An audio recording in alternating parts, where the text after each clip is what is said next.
Assalamualaikum warahmatullahi wabarakatuh. Apa kabar semuanya? Semoga selalu sehat. Jangan lupa bersyukur untuk hari ini. Ya, sebelum kita nonton video kali ini, jangan lupa like, komen, dan subscribe dan bunyikan loncengnya ya. Oke guys, kali ini saya sedikit berbicara tentang makro fotografi atau makro fotografi gitu ya. Di setiap video saya biasanya yang saya tampilkan adalah tentang foto-foto makro dan edit foto juga tentang makro seperti itu ya. Nah, fotografi makro ini apa sih gitu ya. Jadi fotografi makro ini secara sederhana adalah fotografi atau teknik foto yang dapat menghasilkan gambar detail dengan jarak terkecil gitu ya, dari lensa ke objek gitu ya, tanpa menghilangkan bentuk asli dari objek tersebut. Biasa objek-objek yang digunakan ini adalah objek serangga di situ ya, atau bisa juga menggunakan toys atau mainan kecil atau produk-produk kecil atau detail-detail yang mau diangkat seperti detail kain dan sebagainya gitu ya. Itu adalah fotografi secara sederhana seperti itu. Nah, sebenarnya fotografi makro ini lebih banyak dipoto menggunakan DSLR atau enggak mirrorless gitu ya, karena memiliki megapiksel yang cukup besar. Tetapi pada saat zaman sekarang ini pun kamera ponsel pun atau kamera smartphone pun menggunakan megapiksel di masing-masing kamera bawaannya itu juga sudah cukup besar, sehingga dari fotografi makro menggunakan DSLR, fotografi makro ini pun bisa berubah atau bisa digunakan dengan menggunakan font fotografi makro seperti itu, atau makro font fotografi gitu ya. Nah, biasanya fotografi makro ini ada beberapa teknik sih yang harus kita kuasai ya untuk bisa menghasilkan objek yang cukup baik gitu ya. Nah, teknik yang pertama itu kalau menggunakan smartphone ya, kalau saya pribadi sih menggunakan smartphone ya. Jadi kalau teman-teman punya budget yang lebih menggunakan DSLR ya silakan gitu ya. Oke. Yang pertama untuk alat-alat ya, untuk alat-alat yang digunakan untuk fotografi makro ini apa saja gitu ya.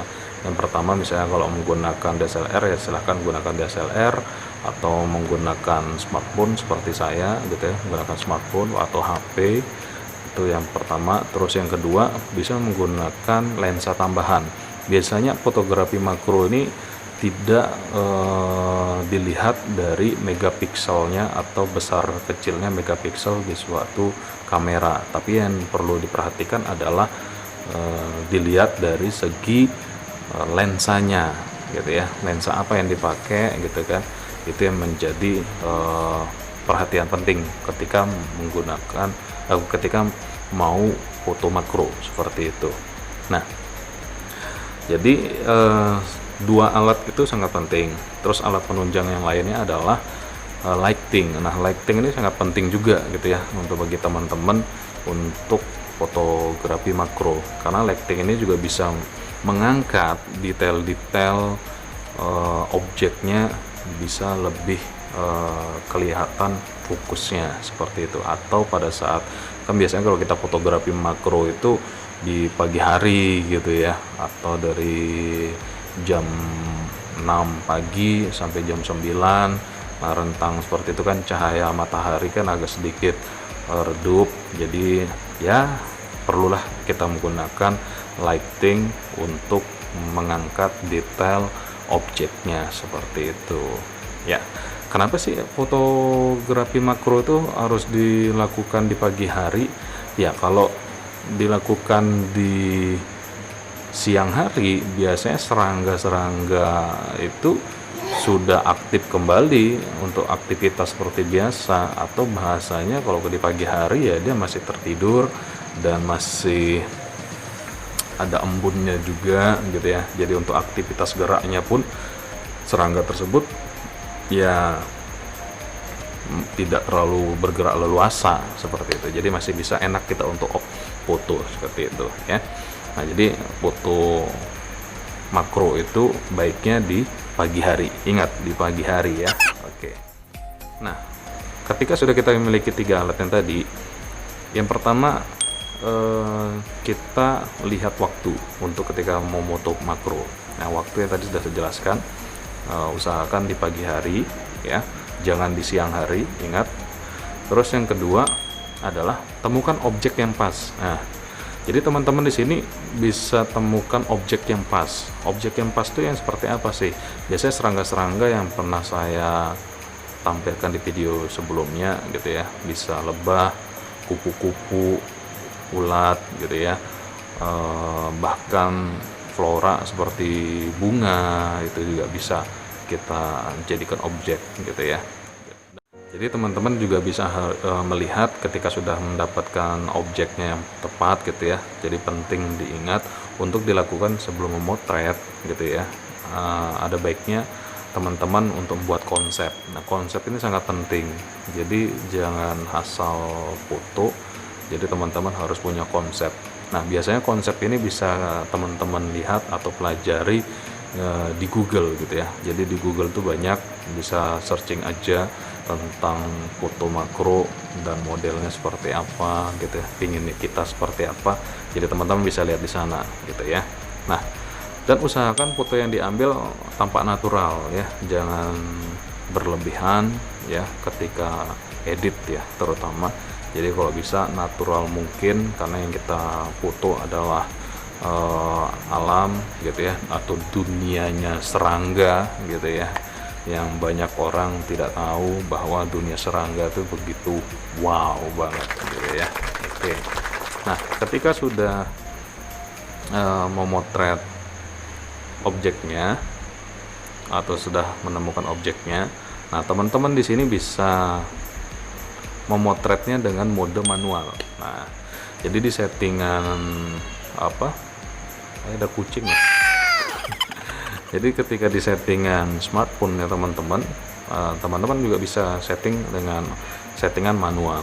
Nah, biasanya settingan manual ini adalah settingan profesional. Nah, di situ teman-teman bisa atur ISO-nya, bisa atur shutter count-nya gitu ya. Bahkan juga untuk bisa atur untuk white balance-nya, dan untuk jangan lupa di settingan makronya juga, itu sangat penting gitu ya. Nah, ketika sudah manual, teman-teman yang berikutnya adalah gunakan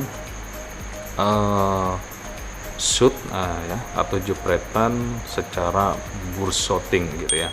Jadi burst shooting itu adalah shoot yang berkali-kali. Jadi sekali tekan, jadi teman-teman tidak perlu jepretnya 1 2 3 seperti itu manual. Jadi sekali tekan saja situ sudah bisa nangkep beberapa gambar seperti itu.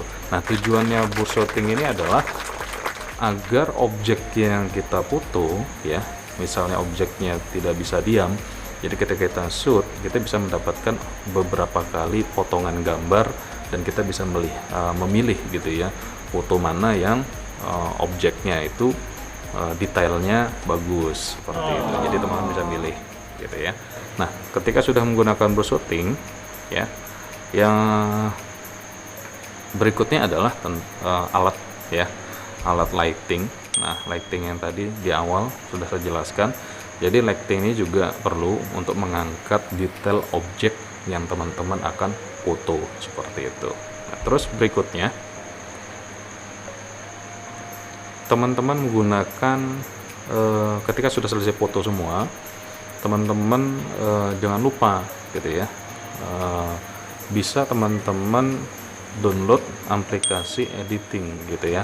Jadi ketika hasil foto yang sudah ada, teman-teman tinggal cari aplikasi editing foto.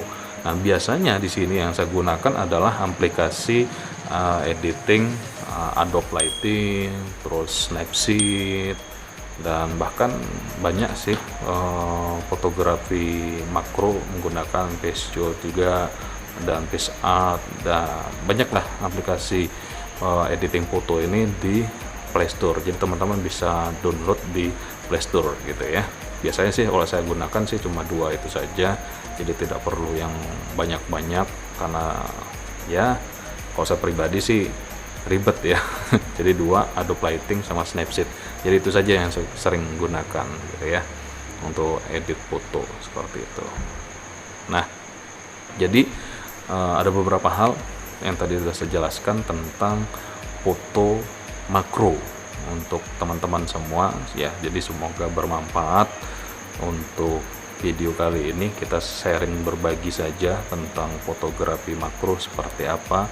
Kita melihat dunia serangga, dunia kecil, dunia hewan kecil yang tampak sekilas mata itu dunia biasa saja atau dipandang tidak bermakna, tapi ketika kita sudah sajikan dengan foto makro hewan serangga yang menjijikan atau yang dilihat kurang menarik, itu menjadi suatu foto atau suatu serangga yang menakjubkan, yang luar biasa. Berikut ini saya akan kasih lihat beberapa foto yang saya shoot dan beberapa serangga yang saya shoot untuk foto makro ya. Jadi teman-teman bisa ngeliat di video berikut ini.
Tadi udah kita lihat video foto makro gitu ya. Jadi semoga bermanfaat, dan saya ucapkan banyak terima kasih banyak untuk para subscriber saya untuk sudah mendukung saya gitu ya di channel ini untuk berbagi tips, tutorial dan editing foto, bahkan berburu foto serangga gitu ya. Semoga channel ini bisa berkembang dengan baik, dan dukung terus saya untuk membuat konten-konten yang lebih kreatif lagi ya. Jangan lupa like, comment, share, subscribe, dan bunyikan loncengnya. See you next time. Assalamualaikum warahmatullahi wabarakatuh.